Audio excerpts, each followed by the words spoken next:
¿Qué tal? ¿Cómo están? Bienvenidos a 8 Magazine Ávila. Hoy ya es miércoles 2 de abril.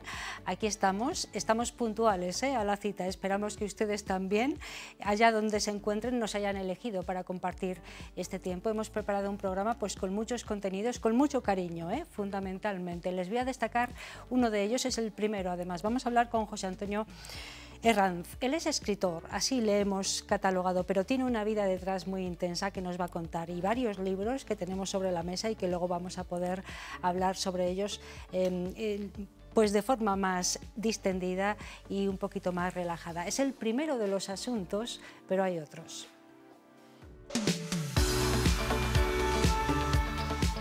Además tendremos consulta de psicología con Chelo Díaz.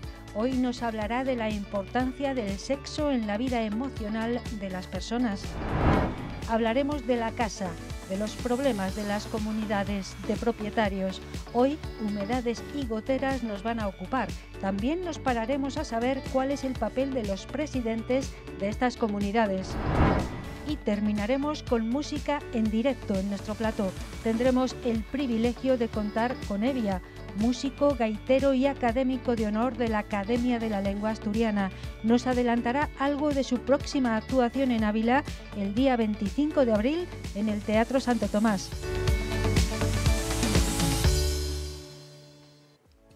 Sí, para terminar tendremos música aquí en plató en directo y además, como les decía en sumario, el privilegio de contar con Evia, que actuará pronto en Ávila Capital y que viene aquí a mostrarnos pues parte de su hacer y a contarnos sus periplos musicales que ya se remontan a unos cuantos años atrás. Bueno, vamos a empezar por el principio. Como les decía, José Antonio Herranz es escritor, está hoy aquí con nosotros esta noche para hablarnos de los libros que ha escrito, de lo que tiene por delante y también de su vida. Buenas noches. Buenas noches. De su vida hasta donde quiera, José Antonio. Sí, bueno, tampoco tiene mucho que ocultar, así que se puede hablar libremente. Bueno, usted... ¿O nos tuteamos? Yo creo que sí, nos es más próximo, ¿no? Bueno, José Antonio, fuiste, me parece, trabajador en La Cañada, en una fábrica de embutidos. Me hablabas antes, fuera de cámara, bueno, de tu vida. Empezaste muy pequeñito, ya trabajando, pero siempre te ha llamado mucho la atención la cultura y, bueno, ponerte al día, las letras, fundamentalmente. Háblame un poco. Sí, yo creo que, bueno, quizás pues, atraído por la lectura y también por un amigo de, digamos, de infancia, que él era muy aficionado, Ángel, y él yo creo que es el que me inculcó la pasión por la lectura y a partir de ahí, pues yo creo que todo fue pues, seguir leyendo, sobre todo leyendo, hasta que, bueno, los primeros, no sé, escarceos con la escritura cuando se es adolescente, ¿no? Las típicas cartas de amor. Sí, sobre todo, declaraciones, eso, frustradas, no frustradas, pero bueno, esos momentos.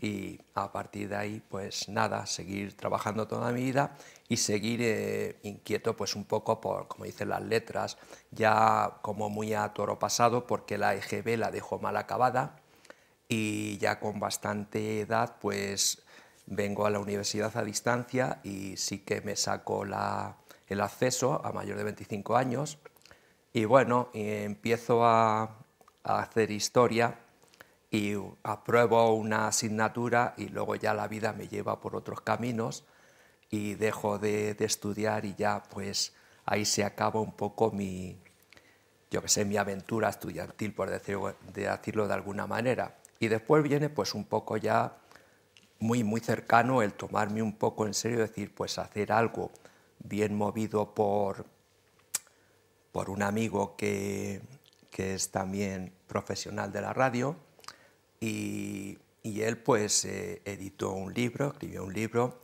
y le hicieron una pregunta a un oyente de su cadena que por qué había escrito el libro, ¿no? Y dijo pues para dejar un poco un legado a las generaciones que le sobreviviesen a él, sus hijos, etcétera, etcétera. Y eso me pareció interesante. Sí. Eso unido a que yo hacía cositas, encuadernaba de modo así un poco simple, pues que me gustan mucho las máximas, las sentencias filosóficas, y las encuadernaba o pensamientos. Y un día Ainhoa, mi hija mayor, me dijo también que a ver cuándo podía hacer yo algo y no hacía cosas de estas y bueno, me lancé. Bueno, es un ejemplo, José Antonio, para todos nosotros. Ahora estás jubilado, me decías hace Sí, 2 años, y sí. te has dedicado un poco más en profundidad a escribir, a hacer libros con unos títulos magníficos, y el contenido también lo será. Nos decía José Antonio que tu padre no sabía leer ni escribir, ¿no? Y que tú muy pronto, como bien dices, terminaste los estudios de forma acelerada porque tenías que incorporarte al trabajo, luego retomaste en la universidad a distancia, en fin, has sido siempre ahí de forma muy estrecha intentando formarte en el pensamiento, ¿no? Me parece muy importante eso. Sí, sí, yo creo que sí, era un camino que yo quería seguir, no pude, ¿no? Las circunstancias no lo fueron favorables, pero bueno, ahí he seguido, estoy aquí y feliz de estar aquí porque he llegado hasta aquí y bueno, con este pequeño bagaje que bueno, es interesante. Tenemos... Perdón. Perdón, sí, sí, no, adelante. Y sí que tengo que decir que bueno, que cada vez estoy más convencido que todo aquello que se emplee o se dedique a cultura, a enseñanza y estas cosas es un bien para una nación, para un pueblo, para todo. Entonces, tenemos 5 libros sobre la mesa. 4 de los que me vas a hablar y un quinto que está ahí por algo muy concreto y muy específico que luego nos vas a contar. Son libros autoeditados, pero luego nos vas a hablar de otro que ya está ahí en una editorial y que próximamente verá la luz. Háblame de estos trabajos que tenemos en la mesa. muy bien, bueno, el primero que se concibe, el primero que se realiza es Volverán las golondrinas, que trato de, bueno, desarrollo una pequeña o gran amistad entre 3 personas, ¿no? Entre ya tocando la adolescencia, entre poco más de niñez y adolescencia, y de 2 culturas diferentes, una española, llámese casi de base cristiana, y otra musulmana, una niña musulmana. Nada que ver, es ficción, puede tener algún parecido, pero bueno, con la realidad, pero es ficción. Y sí que ahí trato de homenajear un poco a mis hijas, porque de hecho digamos, el eje central, que son Celeste y Nayara, pues son, digamos, los sobrenombres que pongo a mis hijas, que son Ainhoa y Alba, y luego Hantu es una chiquita musulmana que también más o menos en la realidad podría ser una chiquita Fátima, que son muy amigas, y a raíz de ahí pues invento esa historia que... Estamos hablando entonces de novela, ¿no? Sí, eso El es, género novela, novelístico. sí, una prosa, quizá aunque sea como una prosa poética, porque a mí me va más la poesía. La poesía. Pero bueno, es novela.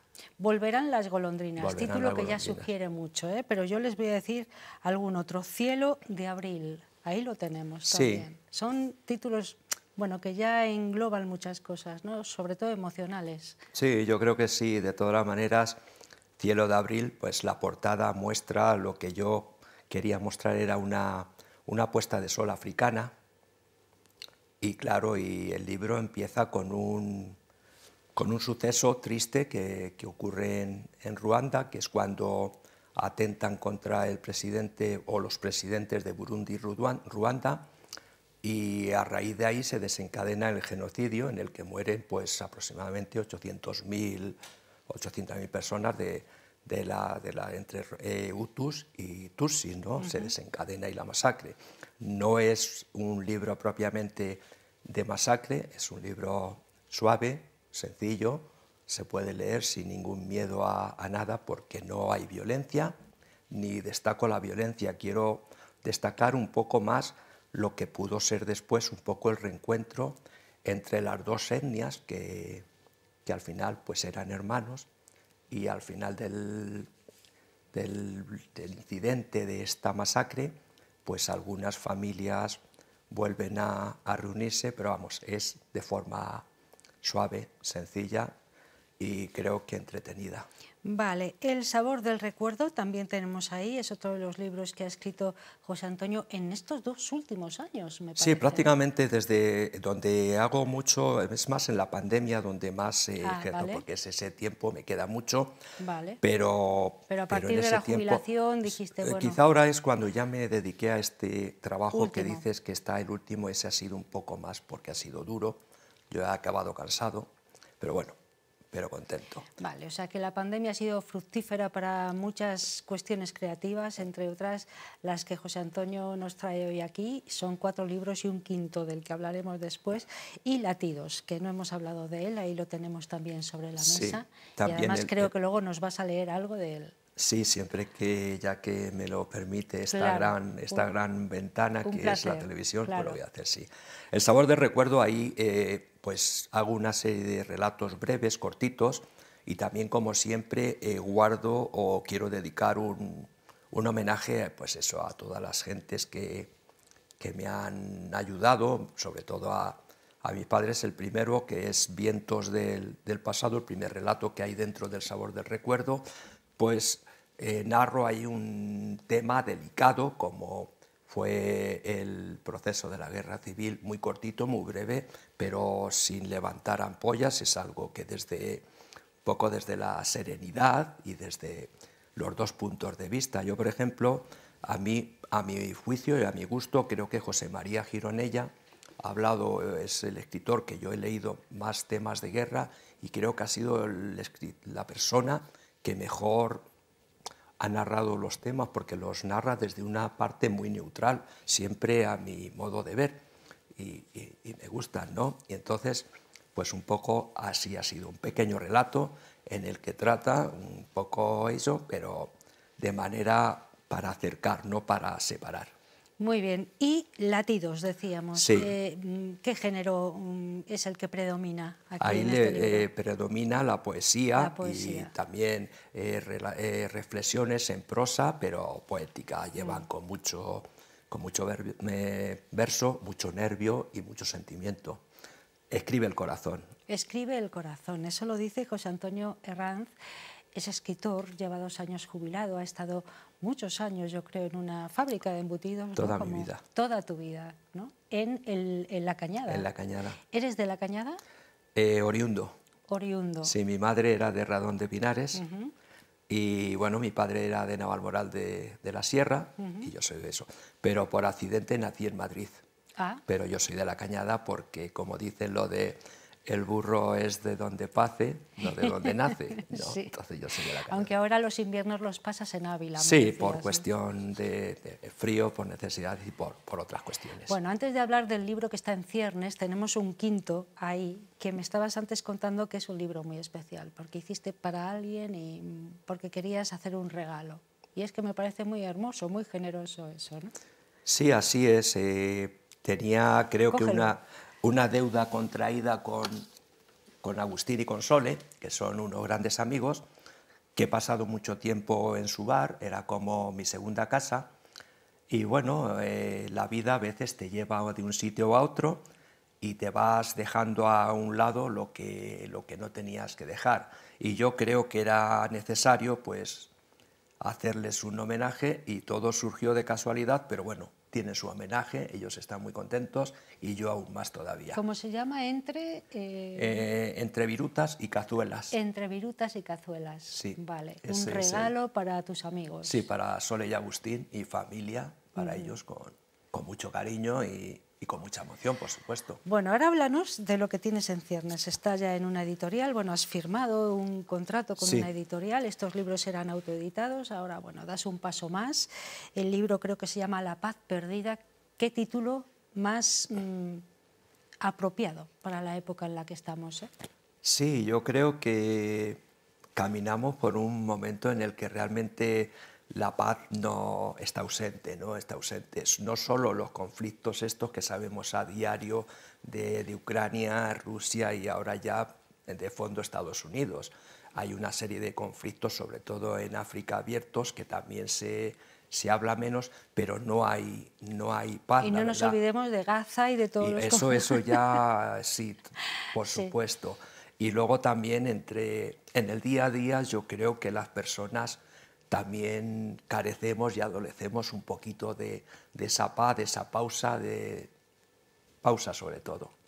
¿Qué nos podrías decir de esta paz perdida que ahora mismo, bueno, está todavía en el cajón, aún no tiene forma de libro, pero lo tendrá, ¿no? Sí, bueno, yo lo tendré. Yo os puedo decir que como todo, yo creo que el libro se concibe con una idea del escritor, pero luego yo creo que el lector al final le da su forma, ¿no? Cada uno se identifica y sí que tengo que decir bueno, que te toca, que te ayuda a reflexionar, que te ayuda a ver, esa bajo mi punto de vista, y nada más que decir que toca lo que te puede cambiar la vida en un segundo, porque ahí el protagonista, pues en un segundo le cambia la vida y le cambia a toda la familia y a todo su entorno. Entonces yo creo que el problema de esa paz que nos falta, pues yo creo que es el que nos lleva a que nos perdamos el norte y en un momento determinado pues no encontremos aquello que es lo mejor que nos puede pasar. José Antonio, este libro, que todavía no tiene forma física, ¿es novela también? Sí, sí, vale, es novela. También, bueno, se va un poco ahí por África, porque África te es llama, un poco, sí. Sí. ¿Has estado en África? No, eso es lo que me decía una persona, dice, pero cuando decía, pero tú has estado en África. No, lo que pasa es que yo sí que leo sobre todo artículos mucho sobre África. Mensualmente, pues el boletín de misioneros, que lo editan los combonianos, pues me lo leo porque te informan de todo, conflictos, te dan una visión de cómo se ve África desde allí, y eso parece que me hace vivir, pero yo ni he estado en África ni creo que esté, porque no me gusta viajar y verse el avión, pero bueno, en este viaje así sí que he estado en África. Viaja a través de las letras, nos lo demuestra con estos 5 volúmenes que tenemos sobre la mesa. Uno de ellos además es un regalo específico para 2 de sus amigos, me parece muy generoso, y ahora tiene otro libro en ciernes, en una editorial. ¿Se puede decir el nombre? Sí, yo creo que sí, no hay ningún problema, es una editorial de Asturias, se llama Camelot. Camelot. Sí, vale. Y esto es lo que hay.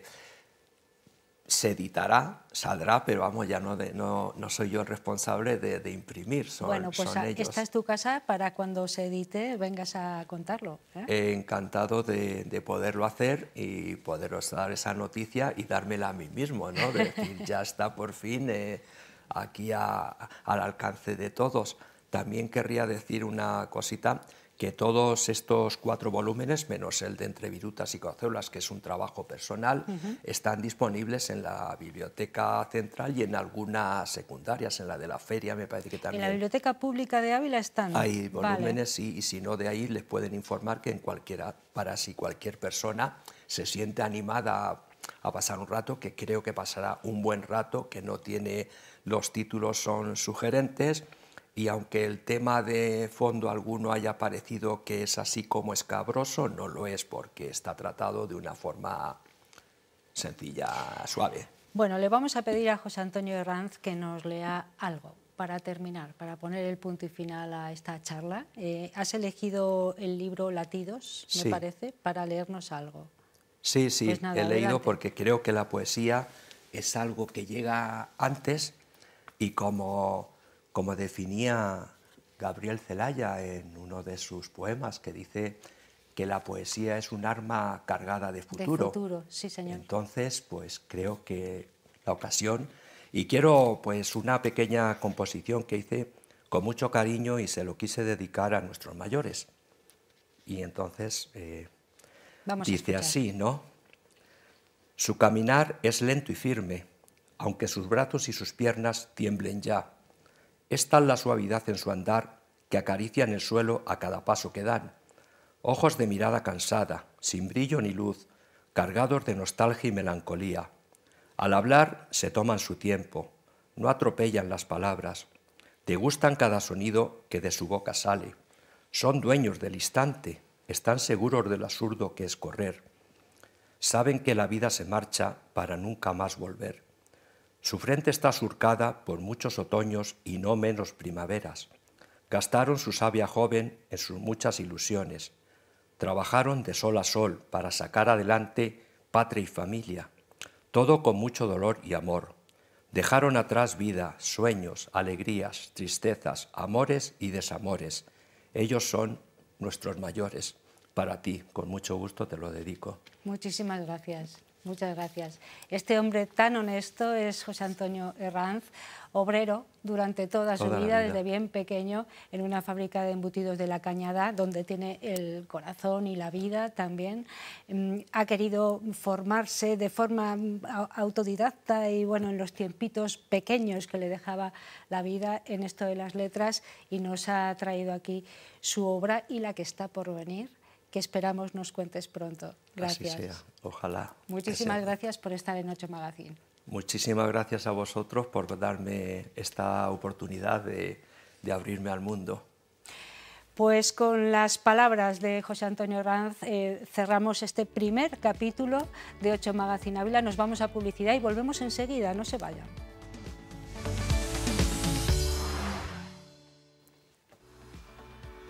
Ya estamos aquí después de los anuncios y ahora en este tiempito que tenemos vamos a irnos a la consulta de la psicóloga, de nuestra psicóloga de cabecera, Chelo Díaz. Tenemos una cita con la psicología.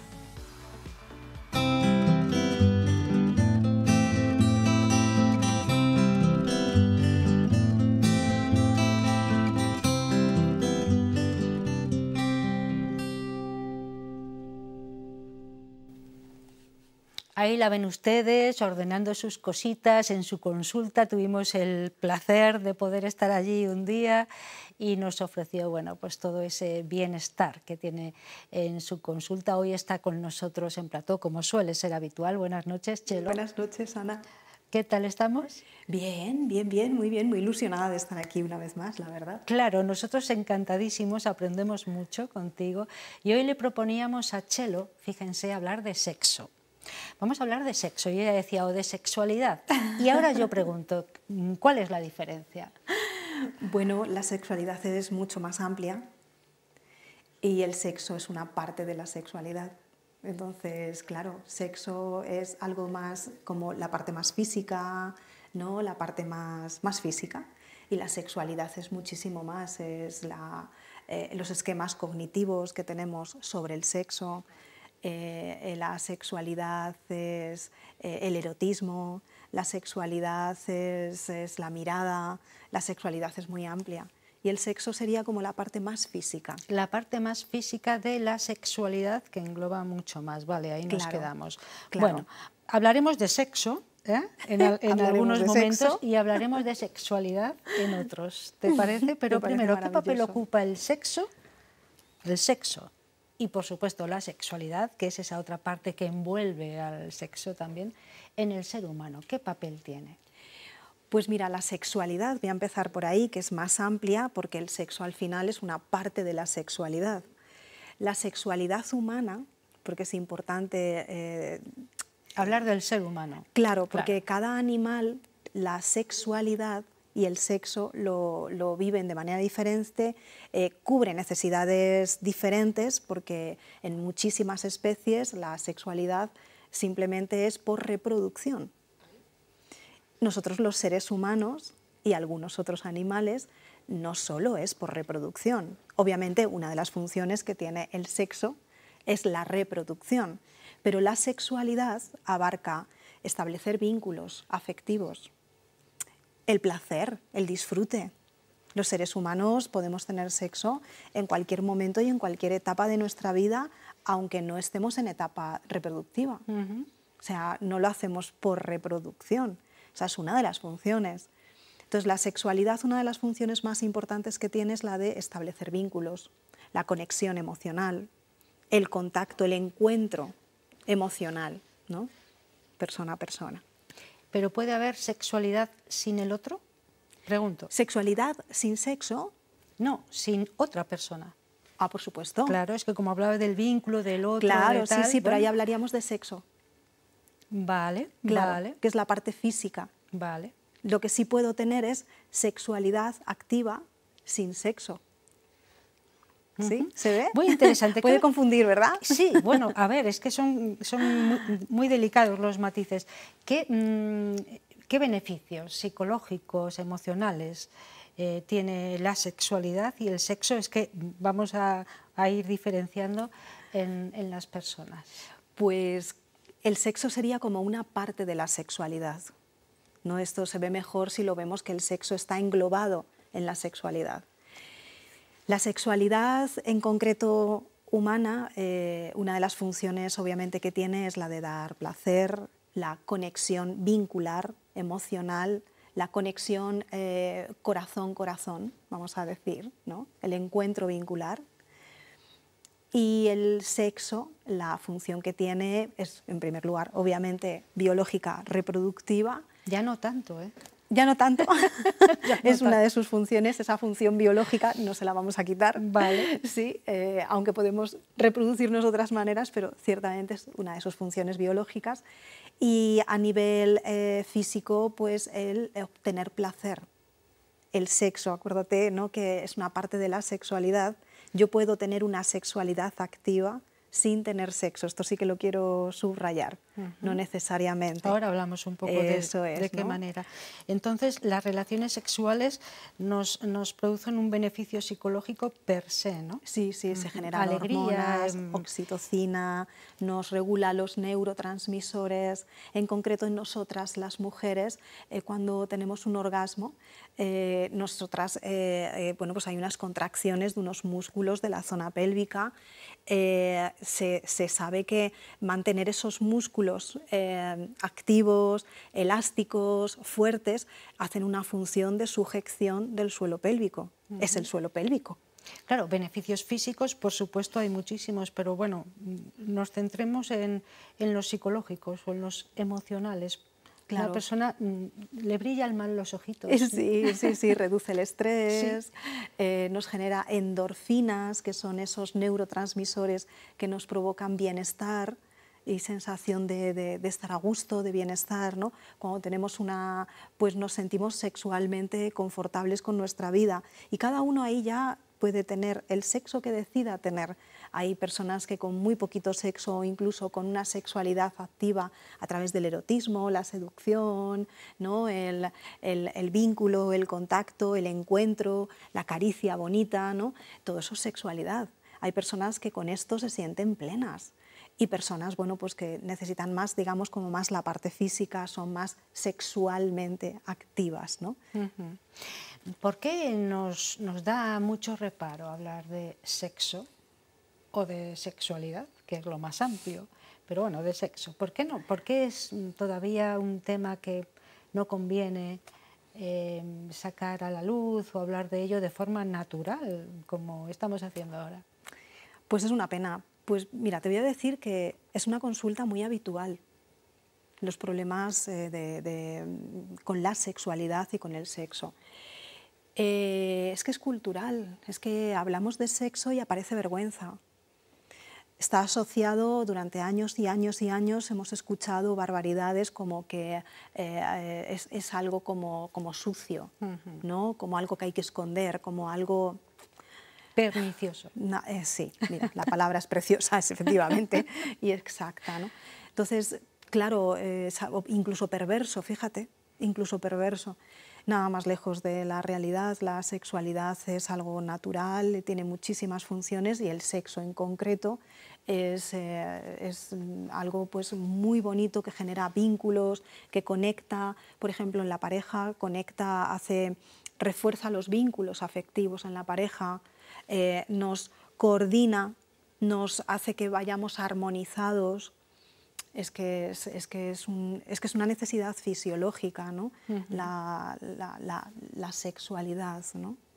Vale, vamos a hablar de sexo o sexualidad en las diferentes etapas de la vida. Qué bonito eso.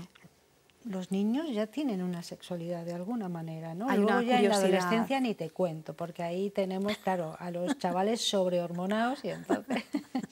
pero hay muchas etapas. Luego está la edad ya de la juventud, la madurez e incluso la vejez. Claro. Claro, vamos Claro. a hablar de las etapas. Anda que no.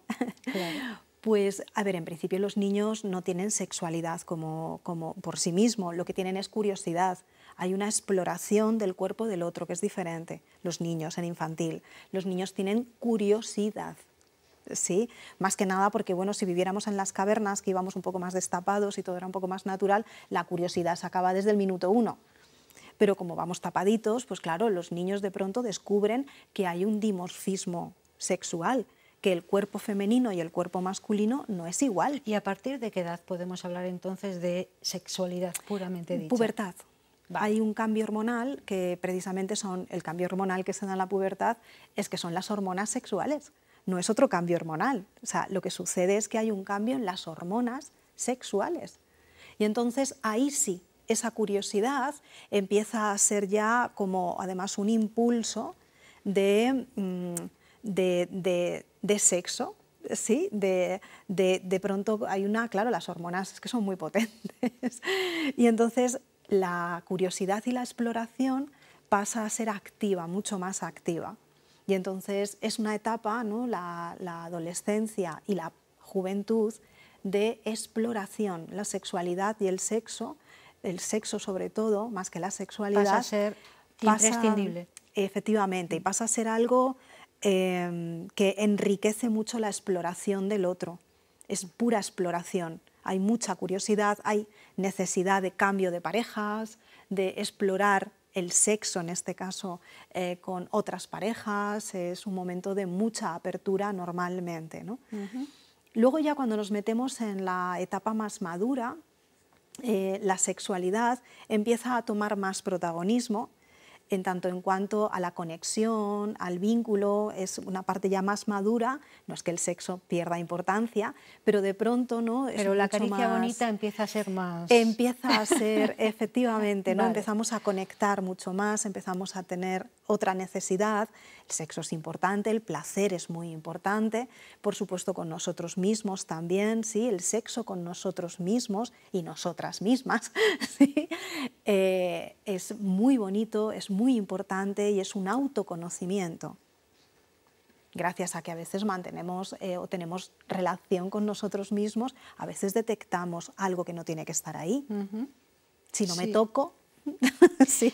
Vale, ahora que hablas de la etapa adulta y de las mujeres, te has planteado a lo mejor también un ámbito, bueno, como más de mujer. ¿Por qué no hablamos de sexo y menopausia? Buah, un tema, buah, vaya. Qué buen tema. Sí.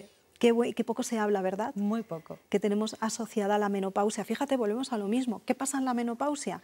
Que hormonas sexuales, ¿sí? Volvemos a lo mismo, ¿no? En este caso nosotras los estrógenos, hay una bajada. Con esa bajada de los estrógenos hay unos cambios, por supuesto, a nivel físico, como no podía ser de otra manera. Las hormonas regulan, son moduladores. Hay unos cambios, por supuesto, psicológicos, afectivos, no podía ser de otra manera, y hay unos cambios en nuestro cuerpo. ¿Qué sucede? Pues que si hablar de sexo ha sido un tabú a lo largo de años y años, hablar de menopausia ha sido ya como algo como ahí sí que si habláramos de algo, no sé, convocar a los 7 jinetes del apocalipsis. Y si no se sé. ha hablado alguna vez ha sido en forma despectiva, ¿eh? Sí, decir. Sí, efectivamente. Y ahí todavía nosotras, entre nosotras, pero todavía yo me encuentro con muchísimos hombres que no entienden nada. No entienden nada de lo que le está pasando a su compañera en esa etapa, cómo acompañar a su compañera en esa etapa, porque es una etapa en la que nosotras tenemos grandes cambios a muchos niveles y es una etapa en un momento dado a veces muy complicada. Sí que es cierto que los factores de estrés nos van a afectar un montón, es decir, cómo lleguemos a la menopausia va a afectar mucho a nuestra salud emocional, física, pero también a la sexual. Uno de los órganos más importantes sexuales es el cerebro. Entonces, al cerebro hay que tenerlo erotizado, Hay quien le gusta leer novela erótica, hay quien le gusta ver alguna peliculilla un poco más así, hay a quien le gusta el cómic, hay a quien le gusta escribir relatos. Mira, da igual, la cosa es que el cerebro tiene que estar erotizado, abierto a eso, porque si no, no nos va a apetecer. Nosotras nos bajan los estrógenos, nos apetece menos y si no tenemos ahí cositas, pues se nos olvida. Claro, pero nunca perdiendo la perspectiva del terreno en el que estamos, ¿no? Porque hay muchos pájaros en la cabeza de muchas personas que se alimentan a lo mejor de pornografía y creen que la vida real es así. No, efectivamente, nada más lejos, esto es un ¿no? peligro, Claro. eso es fantasía. Entonces podemos usarlo siempre y cuando seamos conscientes de que eso es fantasía. Como si yo me veo Juego de Tronos y me creo que eso está pasando en el pueblo de al lado. Claro. O sea, Juego de Tronos no existe, no existen los dragones que vuelan, no es así, y puede ser una serie maravillosa, yo me divertí muchísimo viéndola, pero es fantasía. Bueno, pues a quienes les guste o les apetezca consumir ese tipo de producto, en todo momento tiene que tener muy clarito que está consumiendo fantasía. Hasta ahí perfecto. Vale, nos quedan dos asuntos que me gustaría que nos diera tiempo a tratar, sobre todo el último, que me parece interesante también, pero podemos a lo mejor adelantar, ya que estamos hablando de la pornografía y de que tengamos claro que eso es fantasía, que no lo podemos llevar al terreno real. Vamos a hablar de los problemas derivados del sexo, de algunos trastornos más frecuentes, si te parece, porque va un poco a colación con lo que Sí, hablamos. sí, ciertamente, y además va un poco con las etapas, ¿no? Yo lo que sí que he descubierto, también hay que entender que a mí lo que me llega normalmente es más a consulta, la parte más psicológica, emocional, probablemente pues a profesionales como desde la ginecología o profesionales desde la urología, pues van a llegar más disfunciones más físicas, ¿no? Pero una vez que hemos descartado, ¿no?, alguna disfunción o algún problema a nivel físico, los más habituales que suelen suceder y que tienen un alto componente psicológico y emocional suelen ser, por ejemplo, en los hombres la disfunción eréctil. Tiene muchas veces que ver con las expectativas psicológicas, desde donde yo me miro al sexo. Ya no la sexualidad, el sexo, esa parte más física, ¿no?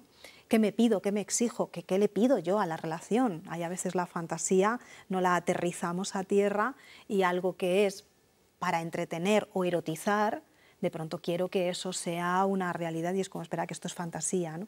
No siempre, otras veces es porque la persona es muy exigente. En los hombres suele ser uno de los elementos más habituales. El estrés también puede jugar un papel. El estrés, claro, porque donde hay estrés es que no cabe nada más, claro. Si hay un consumo de alcohol, por ejemplo, eso afecta, o por supuesto consumo de cualquier tóxico, ¿no? Eso afecta, ¿no? La autoestima afecta muchísimo. Nosotras las mujeres a veces tenemos más puntuación ahí, ¿no? Nosotras, por ejemplo, uno de los trastornos más habituales que solemos traer, ¿no?, es la anorgasmia, la falta de orgasmo. Yo he trabajado con mujeres que no habían tenido un orgasmo nunca. Madre. Nunca. Y que lo seguían fingiendo. Claro. Esto es mucho más habitual de lo que nos podemos creer. Las mujeres todavía, igual hay gente joven que nos escucha y dice, pero bueno, qué barbaridad, pero gente más madura, que venimos de educaciones más tabú, hay mujeres, muchas, que todavía fingen el orgasmo, por ejemplo, la anorgasmia, ¿no?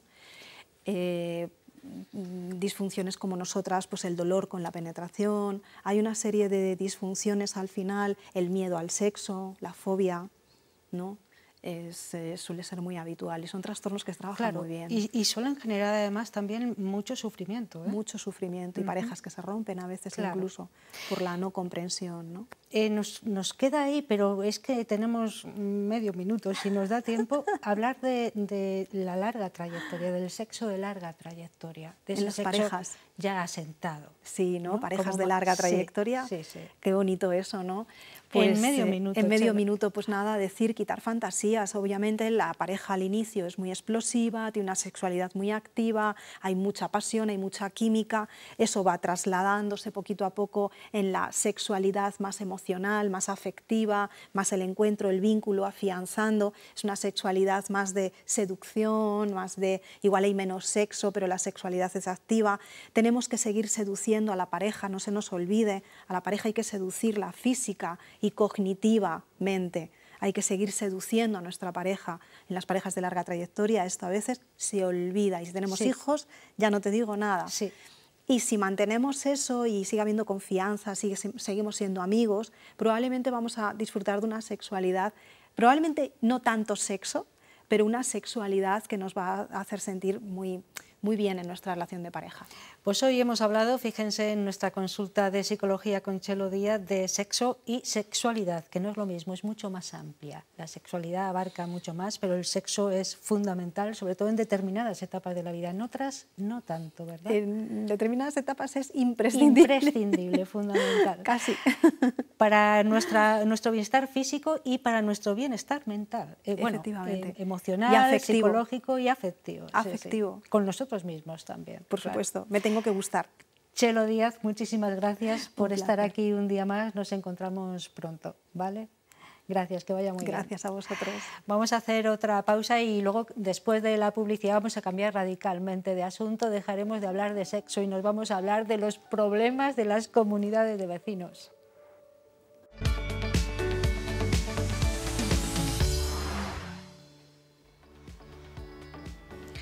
Bueno, ahora después de los anuncios vamos a hablar, como les avanzábamos antes, de algo más prosaico que de lo que veníamos hablando anteriormente. Bueno, prosaico y muy importante, ¿eh?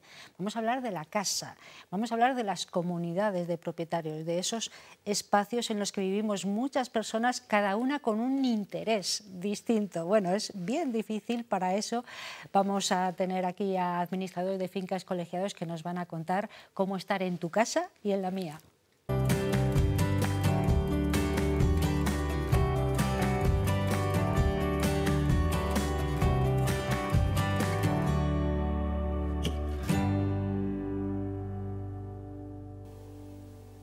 Sí, y es que es difícil, ¿eh? Porque cada uno es de su pelaje, entonces cuando se juntan muchos vecinos propietarios en un inmueble, hay algunos bastante grandes, con muchos vecinos, pues bueno, surgen muchas dificultades. Los administradores de fincas lo hacen muy bien porque son unos catalizadores perfectos y hay muchos problemas que surgen en las comunidades de propietarios, por eso esta sección. Nos acompañan Juan Carlos Hernández y Sonia López, ambos administradores de fincas colegiados aquí en Ávila. Buenas noches. Hola, buenas noches. Es verdad que es difícil, ¿eh? Mantener ahí el equilibrio entre los intereses de unos y de otros, ¿no? Exacto, conciliar. Conciliar. El consenso fue posible, como decía Adolfo Suárez. Sí. Pues aquí también. Bueno, antes de hablar de los problemas que hoy nos han llegado, además, a través del correo electrónico, que les recuerdo es 8magazineavila@rtvcil.es, ahí pueden pues enviar sus sugerencias, sus dudas, sus consultas y nos haremos eco de ellas. Antes de hablar de eso, yo creo, Sonia, que convenía dar un mensaje también de tranquilidad a muchas comunidades de propietarios de la zona sur que se han visto completamente avasalladas por el agua debido a la crecida de la Daja. Tú tienes algunas de ellas, ¿no? Sí, yo llevo algunas de las comunidades que han sido muy afectadas por el tema de las crecidas y las inundaciones por las constantes lluvias. Entonces, bueno, pues la verdad es que al principio ha sido un poco impotencia ante la situación y ahora ya todo está tramitado y vamos a ver, ahora viene la segunda parte, como decimos nosotros. Ahora hay que ver con el consorcio, con seguros y demás, pero bueno, parece que la situación ya se ha estabilizado y aunque nos dan lluvias, bueno, no van a ser de la misma entidad no. Y que la gente esté tranquila, que todo está gestionado y todo está tramitado y aunque ha habido afectados, bueno, pues esperemos que se quede en un hecho histórico y que podamos recuperar esto cuanto antes. Tranquilidad y, bueno, solidaridad también, ¿no? Con las personas. Que enviarles un mensaje de apoyo, solidaridad y cariño. Y lo que dice Sonia, que estén tranquilos, que esto tiene un proceso, es lento, pero que estamos con ello. Bueno, en este caso Sonia y otros compañeros están con ello y que todo va a llegar a buen término. Pero bueno, paciencia. Muy bien, pues ahí queda dicho. Un abrazo para todas las personas que han sufrido de una manera o de otra esas grandes crecidas de la Danja y del Río Chico en sus casas, en sus negocios, etcétera, etcétera. Bueno, ahora vamos al tema que nos ocupa. Bueno, hay dos, pero uno tiene que ver con el agua, pero el agua de lluvia, las goteras, lo dejamos para el segundo momento, porque primero nos ha llegado una consulta sobre cuál es el papel o los papeles de un presidente de comunidad. Esto llegaba, además, por parte de un presidente de comunidad al que avasallaban. Claro, antes hablábamos de que el agua había avasallado a muchas personas. Bueno, un presidente de comunidad que a veces se siente avasallado también por parte de los propietarios que viven en ese inmueble. Y él no sabe si realmente le competen esas funciones o no. En fin, ¿cuáles son las funciones de un presidente de comunidad? Sí.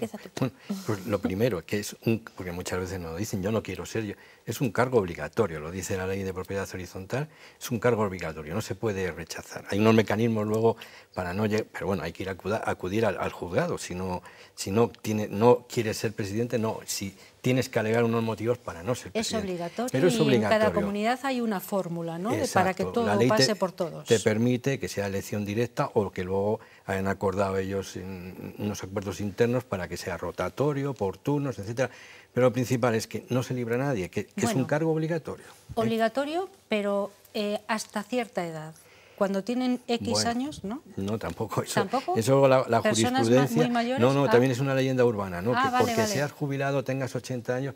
No. Hay unas causas muy justificadas y tiene que ser el juez el que dictamine si, de acuerdo a estas causas, con estos motivos te eximimos de ser presidente. Pero mientras tanto el nombramiento está en vigor, ¿eh? Y hasta que se impune ese acuerdo y llegue al juzgado y el juez dictamine si lo que la persona está alegando es correcto para dejarle de eximirle de la presidencia, pero mientras tanto él es presidente de la comunidad. Vale, o sea que yo pensaba que, que a lo mejor tema de la edad, es un acuerdo entre los mismos miembros de la comunidad. Es que realmente la ley de propiedad horizontal es mínima. Son 24 artículos para todo lo que puede suceder en una comunidad. En cuanto al cargo de presidente, simplemente dice que tiene que ser desempeñado por un propietario. No se establecen determinados límites. Sí que es cierto que las comunidades, cada una con su personalidad, porque al final cada una establece unos acuerdos, establece como una serie de condiciones, ¿no? Pues hay gente que, bueno, pues las personas mayores no pueden ser. Las personas que no vivan en la comunidad tampoco van a desempeñar el cargo. Pero todo eso, de alguna manera, en beneficio de la propia comunidad. Piensa que una persona de determinada edad pues tampoco va a poder a lo mejor entender, si alguna demencia o poder actuar. Determinadas personas. Claro, una persona que no viva igualmente tampoco va a implicarse realmente en determinadas cuestiones. Entonces, digamos que las comunidades, dentro de su libertad de acuerdos y de establecer cosas, establecen como condiciones, pero la ley es muy escueta. Todo propietario tiene que ser presidente y desempeñar el cargo. Partimos de esa base y entonces ahora, ¿cuáles son las funciones de un presidente? Pues luego la ley nos dice que el presidente es el representante legal de la comunidad, sin juicio y fuera de él. O sea, el presidente es el que va a firmar. Por ejemplo, un contrato con una empresa de limpieza lo va a firmar el presidente. Un contrato de seguro lo va a firmar el presidente. Que hay que acudir a la justicia por un tema de morosidad, va a ser él el que va a tener que acudir al juzgado a representar a la comunidad. O sea, tiene ese papel de representante legal de la comunidad. No es el administrador ni el secretario, es el presidente, el representante legal de la comunidad. Es uno de sus papeles. Ante problemas que puedan surgir en la comunidad. Ante problemas, pues que... A ver, aparte de que es un representante ¿Tiene que ser legal... el que esté fiscalizando todas las cuestiones? También es el que, hombre, controla los gastos y los ingresos a ver, que le proporciona. Su principal función es dar cumplimiento a los acuerdos que se alcancen en la Junta de Propietarios, que es donde es el órgano decisorio principal de una comunidad, la Junta de Propietarios. Entonces, principal función que tienen es dar cumplimiento a los acuerdos alcanzados, ¿vale? Y luego, según las situaciones que van surgiendo en el día a día, establecer obras que haya que acometer, y demás. Pero digamos que muchas veces se excede de eso y las personas quieren recurrir a alguien que está allí mismo para que sirva de todo. Y llaman a cualquier hora y en exactamente. Momento, y se producen excesos porque parece ser que el presidente es el que tiene que arreglar todo inmediatamente y aunque sean las 12 de la noche. Y eso no es así tampoco. Simplemente yo siempre digo que cada uno se ponga en el punto de vista de la otra persona. ¿A ti te gustaría que a las 12 de la noche viniera a tu casa porque se ha fundido una luz? No, nadie. Entonces, todo con sentido común. Siempre eso es lo que se apela. Entonces, el presidente no tiene por qué poner, por ejemplo, una luz en el descansillo, vamos a decirlo así, no es su función, ¿vale? Entonces, hay determinadas cuestiones que, bueno, que en la práctica muchas veces se exceden por los propios propietarios en el querer que esté todo perfecto inmediatamente. Bueno, para eso también ejercéis un papel muy Claro, importante, ¿no? Los para eso estamos nosotros administradores de gestionando. fincas. Eres un poco intermediario entre el propietario y nosotros. El propietario traslada al presidente el problema o la queja y el presidente luego nos lo transmite a nosotros, para que nosotros tomemos la decisión o resolvamos el problema. Pero no es el presidente el que tiene que resolver el problema. Por lo tanto, para que quede claro, las funciones son las de, bueno, pues velar porque los acuerdos se cumplan y también servir un poco de vehículo entre los propietarios y los administradores de fincas, ¿no? Y determinar decisiones ordinarias que se dicen. Pues mira, pues si hay una serie de baldosas, pide 3 presupuestos, el que determina es el presidente. Nosotros como gestores gestionamos, pero no tomamos decisiones. Vale. Digamos que en el día a día, como representante legal de la comunidad, el que toma las decisiones de ordinario es el presidente, ¿vale? A ver, si hay cuestiones relevantes se tiene que hacer una junta, ¿vale? O si hay situaciones urgentes, incluso nosotros podemos tomar la determinación, mira, esto es urgente, hay que hacerlo, ya rendiremos cuentas, pero digamos que las decisiones ordinarias, él como representante legal, ¿vale?, dado que la principal función es que se cumplan los acuerdos y lo que diga la Junta de Gobierno, o sea, la Junta de Propietarios, fuera de ella la que toma las decisiones es el presidente. Vale. Bueno, ¿algo más sobre los presidentes o pasamos al otro asunto que también les importaba mucho a algunas de las personas que se han puesto en contacto con nosotros? ¿Algo más? Yo creo que... Sobre la figura suele del presidente. producirse mucha casuística, aparte de la edad, de las personas que no residen, es que tiene que ser propietario. No puede ser un inquilino, no puede ser un usufructuario, tiene que ser propietario, ¿vale? Solo que en la práctica muchas veces en comunidades que vemos, por ejemplo, que son de personas muy mayores, hay veces que ejercen los cargos los hijos. Claro, no son propietarios. Entonces, bueno, ahí intentamos siempre un poco, si queréis que esto sea así, que sea con el acuerdo unánime, si no, no es válido. ¿Vale? Claro. No es válido. El cargo es por un año, ¿sabes? Luego hay veces que voluntariamente se renueva, pero eso ya también es a discreción de la Junta de Propietarios, y se dice, pues sí, si quiere una persona ser voluntaria y colaborar, porque es una forma de colaborar. En el menor de los casos todos. pasa eso, ¿eh? Sí. Hay presidentes que están años y años, Bueno, sí. porque pues qué suerte, ¿eh? nadie quiere presentarse, Sí. pues bueno, pues... Y aunque caiga enfermo y demás, siempre hay otra figura, o suele haber una figura, que es el vicepresidente, que actúa en defecto del presidente. También nos ha pasado, me imagino que a Juan Carlos también, el presidente que vende el piso. Claro. En teoría, el nuevo propietario no tendría que desempeñar el cargo de presidente. Ahí entraría el vicepresidente, si no, convocar junta.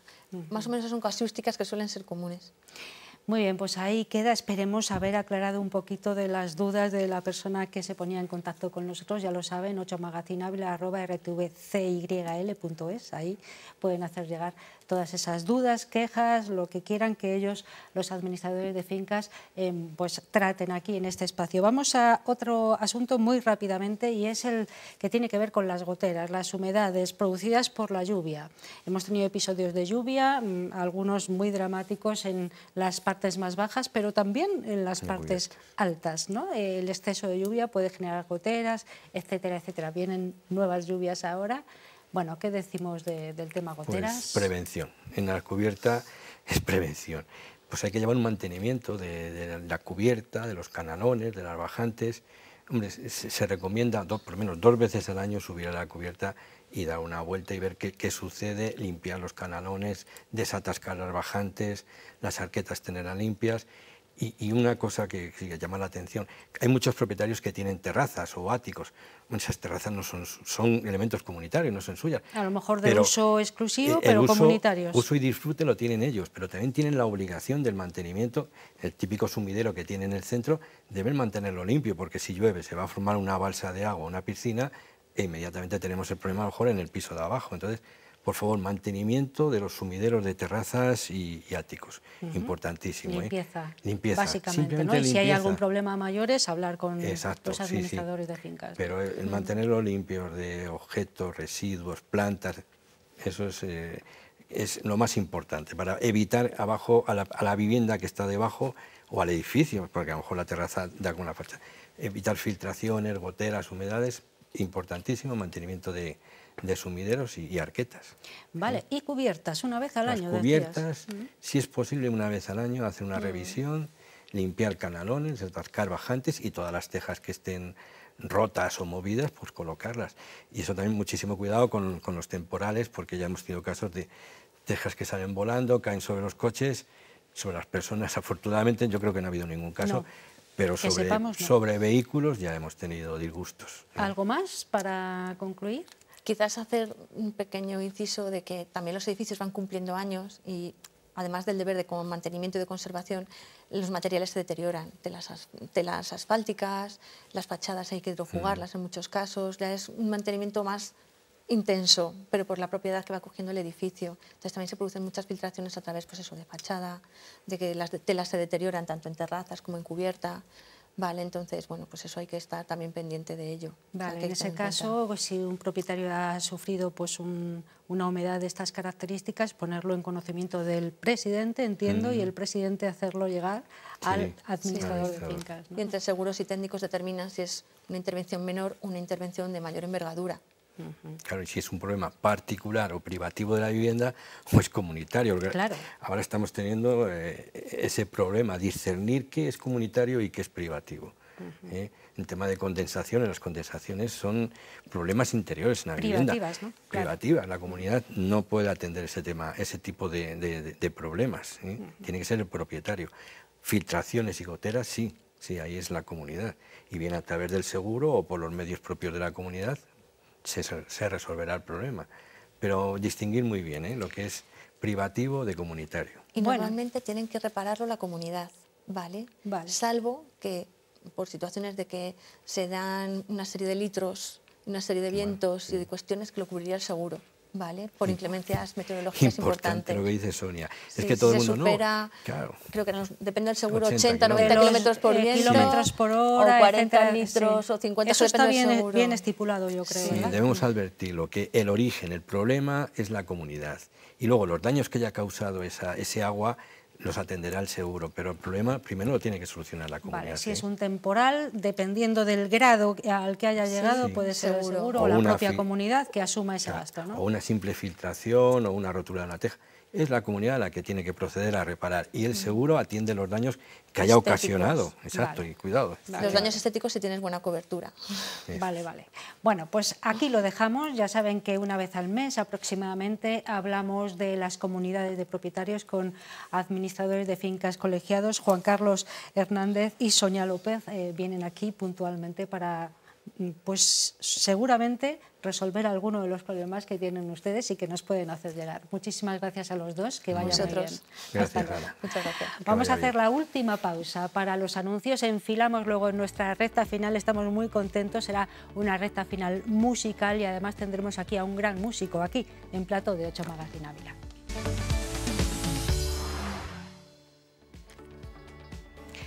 Llegamos al final de 8 Magazine Ávila de este miércoles 2 de abril. Es un final musical, un final por todo lo alto, una guinda del pastel muy hermosa. Tenemos música en directo aquí, pero además tenemos a un gran músico con nosotros en este plató. Es José Ángel Evia, es asturiano, es gaitero y revolucionó el mundo de la música con su gaita hace unos años. Buenas noches. Buenas noches. Muchas gracias, un placer tenerte aquí. Para mí estar en Ávila.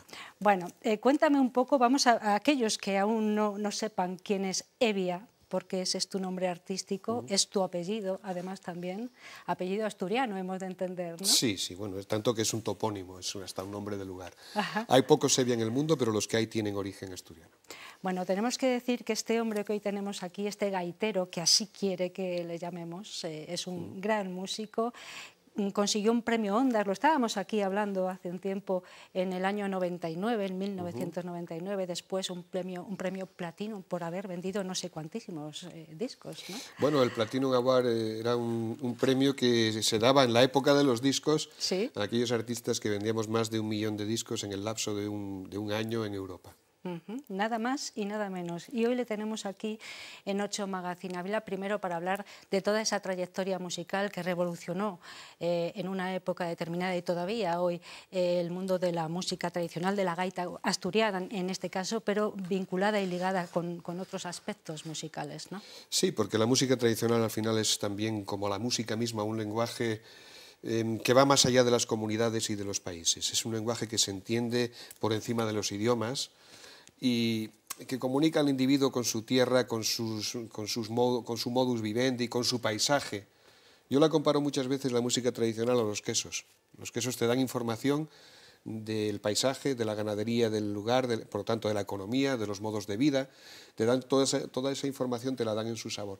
Y la música también te aporta toda esa vivencia cultural ancestral de las personas relacionadas con su tierra.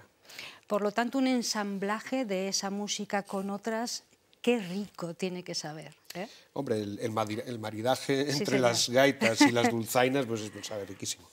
Porque ahora mismo estás acompañado de 5 músicos en escena, ¿no? Sí, solemos hacer la gira con 5 músicos, 5 genios que me acompañan en el escenario y bueno, yo procuro ser el peor de los músicos que estamos en el escenario y sentirme arropado por esta gente que empuja tantísimo a la banda en directo.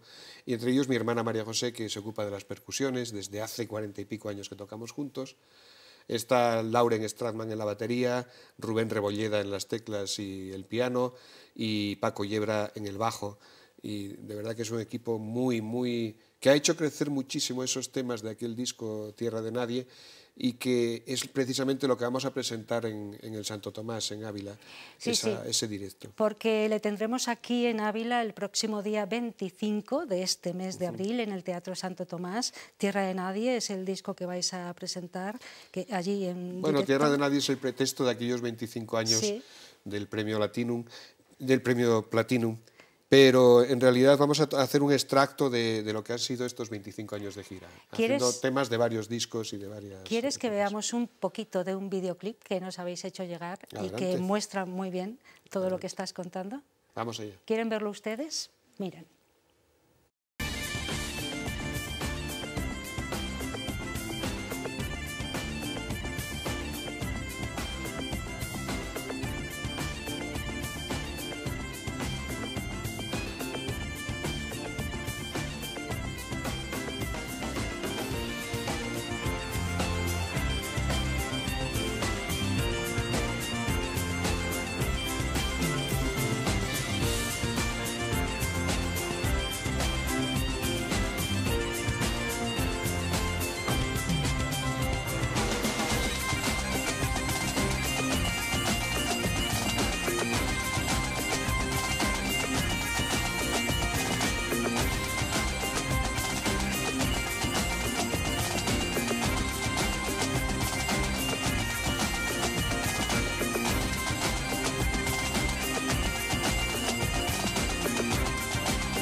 Sí, aquí estaba contándome Evia ahora mismo dónde habían grabado ese videoclip, en Los Bufones, me decías, en Llanes. En Los Bufones de Pría, que es un lugar mágico donde ya se grabó el videoclip hace 25 años del Busindre Reel, de ese tema. Y es un sitio en la costa llanisca, la costa de Llanes, hermosísimo, con un paisaje, como se ve en el vídeo, espectacular, pero además con la particularidad de que los bufones son un fenómeno kárstico, bueno, una formación kárstica en la roca caliza, que el mar penetra por debajo y surge a lo mejor 50, 80 metros tierra adentro. Cuando hay mala mar y las olas penetran, pues sale una especie de geyser y bufa, además, por eso se llama bufón, Bufones de Pría. Bueno, pues ahí es donde han grabado parte de este videoclip que nos han regalado ahora para que ustedes lo disfruten. 25 de abril en el Teatro Santo Tomás. ¿Cuántos años hacía que no venías? Me has contado una anécdota antes muy interesante, muy graciosa. Cuenta. Sí, bueno, la primera vez que actuamos en Ávila, creo que fue en el 99 o 2000, ahora mismo me cuesta un poco concretar, pero hace unos 25, 26 años. Y fue durante las fiestas de la Santa. Y en esa misma semana concretamos una gira que nos llevó Soria, Tokio, Ávila. Soria, Tokio, en menos de una semana. Ávila. Sí. O sea que estábamos un poco cansadillos cuando llegamos aquí a Ávila, pero espero que el público no lo haya notado por entonces. Bueno, y ahora le tenemos aquí para promocionar esta nueva visita, es la tercera, me parece Sí. que decías, y cuéntame un poco, mientras hablamos, además vamos a ver algunos de los conciertos que has estado dando recientemente, cuéntame un poco cuál es tu periplo musical ahora mismo. Bueno, Dando conciertos y haciendo cosas. Sí, yo en realidad vine de Madrid a Asturias, al revés, de Asturias a Madrid en el año 96 con el deseo de grabar un disco en Madrid y con la gran ignorancia del mundo discográfico yo creía que estaría 2 meses en Madrid grabando ese disco y que después 2 meses de gira, todo lo más, volvería a Asturias, ¿no? El resultado fue que me pasé 2 años grabando ese disco en Madrid, no 2 meses, y la gira pues empezó entonces, en el 99, y nos mantiene todavía de gira.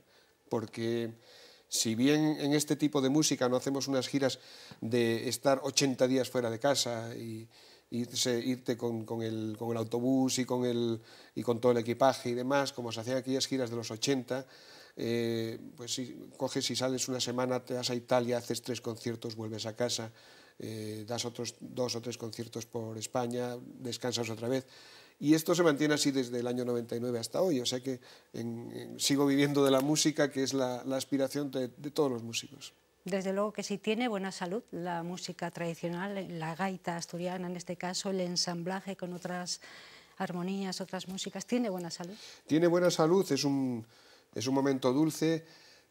Si bien no estamos en una moda a pico como estuvimos hace años, mirando lo que hay en cuanto a escuelas de gaita, de dulzaina, de música tradicional en general, porque no es un fenómeno aislado en Asturias o en Castilla, esto va en toda Europa a la vez. Es un momento dulce en el que los jóvenes, aunque nos parezca que están ajenos a estas músicas y están más en el reggaetón, sin embargo hay muchos que se arriman a estas músicas y lo hacen con mayores posibilidades, mayores conocimientos y mayor preparación que lo hacíamos hace 50 años. O sea que yo creo que es un momento muy optimista y con un futuro muy garantizado de la música tradicional. Es José Ángel Hevia. Hevia, seguramente ustedes tienen algún disco suyo por ahí en casa, si son ya de una edad, bueno, pues no muy joven, porque los jóvenes todavía, como dice Hevia ahora mismo, se empiezan a incorporar, aunque siguen ahí todavía metidos en otras cosillas, pero sí se incorporan a estos ritmos musicales y a la música tradicional. Por cierto, hoy vamos a terminar con música en directo de Hevia en este plató y ha elegido música castellana, ¿no? Sí, porque los gaiteros allá por los años 50, 60 tocaban aquello a lo que tenían acceso, que era el repertorio de su época. Pero cuando en los años finales de los 70 unos críos nos empezamos a acercar a estos instrumentos, ya hasta la música de otras comunidades se podía ver en televisión. Yo podía ver aquel programa de televisión española que era Raíces, y allí conocí la figura de Agapito Marazuela, que era un señor que tocaba la dulzaina castellana, que me descubrió ese instrumento maravilloso y que bueno, desde entonces me gusta como si fuera mío, porque lo es también. Entonces, vamos a despedirnos con una entradilla de dulzaina, pero tocada con una gaita asturiana, ¿por qué no? La entradilla castellana en las manos virtuosas de Hevia y ese sonido inconfundible de la gaita asturiana. Así nos despedimos por hoy, no sin antes recordarles que el próximo día 25 de abril, mientras él prepara el instrumento, se lo recuerdo, 25 de abril en el Teatro Santo Tomás, ¿hora? La hora creo que es las 8 de la tarde. 8 de la tarde puede Muy ser. bien, 25 de abril, Teatro Santo Tomás, le tendremos aquí con su banda para hacernos disfrutar a todos de su música. De momento les dejamos un anticipo, muchísimas gracias, un placer Muchísimas gracias. haberte tenido aquí, Gracias. toda tuya. A ustedes también les damos las gracias y nos encontramos la semana que viene, el martes próximo. Hasta entonces, cuídense mucho, sean todos lo felices que puedan. Adiós.